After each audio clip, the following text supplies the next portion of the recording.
आज कार्तिक शुक्ल पंचमी का परम पावन दिवस, एक अद्भुत अनूठा एवं विशिष्ट पर्व ज्ञान पंचमी का पर्व।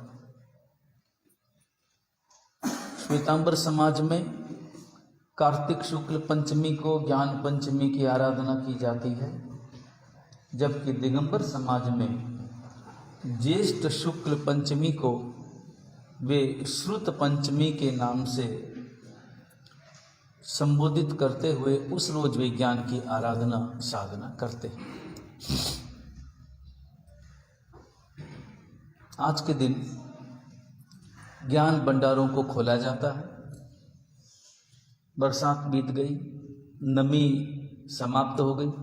अगर थोड़ी बहुत भी नमी किताबों में, हस्तलिखित ग्रंथों में आ गई हो तो आज के रोज सब ग्रंथ बाहर निकालकर उन्हें एक शुद्ध, उनमें शुद्ध वायु का संचार करते हुए, ग्रंथों की सुरक्षा करते हुए, उनकी प्रतिलेखना करते हुए व्यवस्थित रूप से वापस रखना दिगंबर समाज में बरसात से पहले करने का विधान है, जबकि अपने यहाँ पर श्वेतांबर समाज में बरसात के बाद में व्यवस्थित करने का ये प्रावधान। ये जो ज्ञान पंचमी का पर्व है, इस पर्व को हम 3 नामों से जानते हैं। 3 विशेषण है इस पर्व के। एक ज्ञान पंचमी इसे कहते हैं, लाभ पंचमी भी कहते हैं, और इसके साथ साथ सौभाग्य पंचमी भी कहते हैं। ज्ञान पंचमी के नाम से इस पर्व को संबोधित किया जाता है। कारण स्पष्ट है, ज्ञान की आराधना करनी है, ज्ञान की साधना करनी है, क्योंकि ज्ञान ही मुख्य है। ज्ञान ही अज्ञान को मिटाता है, ज्ञान से ही सम्यक दर्शन की उत्पत्ति है, ज्ञान से ही केवल ज्ञान, केवल दर्शन की उत्पत्ति है, और ज्ञान से ही हमारी आत्मा निर्वाण पद को प्राप्त करती है। मुख्य हेतु ज्ञान है, क्योंकि ज्ञान होगा तो ही सम्यक दर्शन होगा, और सम्यक दर्शन होगा तो ही वह ज्ञान सम्यक ज्ञान कहलाएगा। दोनों स्वभावी है, ज्ञान भी और दर्शन भी। सम्यक ज्ञान, सम्यक दर्शन दोनों सहभावी है। जब सम्यक दर्शन होता है तो अपने आप ज्ञान जो है वह सम्यक ज्ञान हो जाता है, मगर सम्यक दर्शन प्राप्त करने की भूमिका तो ज्ञान ही करता है।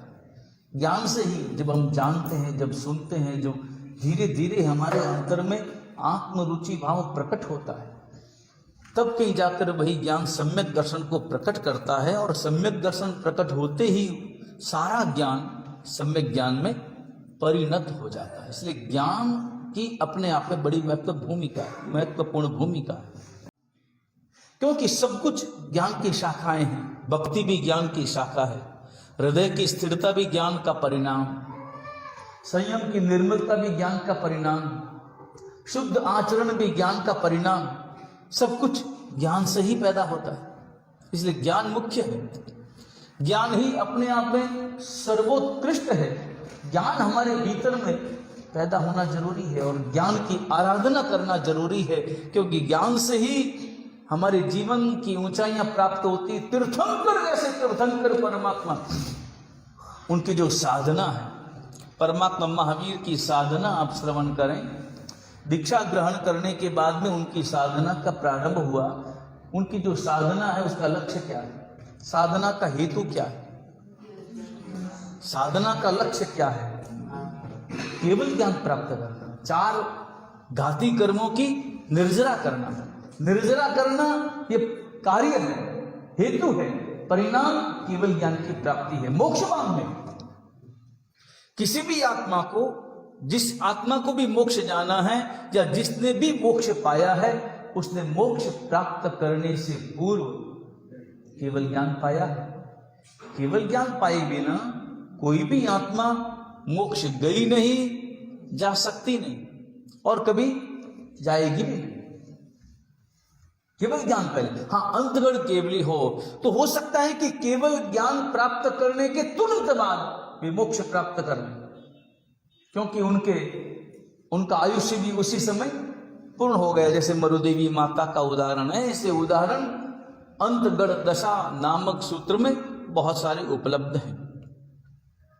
केवल ज्ञान प्राप्त किया और तत्काल मोक्ष में पधार गए उसी समय, मगर पूर्व में तो है, मोक्ष पाने से पहले केवल ज्ञान पाना अनिवार्य है। इसलिए जब भी कर्मों की निर्जरा होगी, पहले 4 घाती कर्मों की निर्जरा होगी और उसके बाद में ही अघाती कर्मों की निर्जरा होगी। जितना आयुष्य शेष बचा होगा उस आधार पर वे अघाती कर्म उदय में आएंगे और उस आधार पर आगे चलेंगे, बराबर। लेकिन मुख्य हेतु क्या है? केवल ज्ञान प्राप्त करना। तो ज्ञान की आराधना, ज्ञान की साधना, यही अपने आप में मुख्य है, क्योंकि ज्ञान से ही हमें दृष्टि मिलती है। ज्ञान से ही हमें पता चलता है कि क्या करना है और क्या नहीं करना। इसका बोध कहां से होगा? इस बोध की प्राप्ति हमें निश्चित रूप से ज्ञान से ही प्राप्त होगी।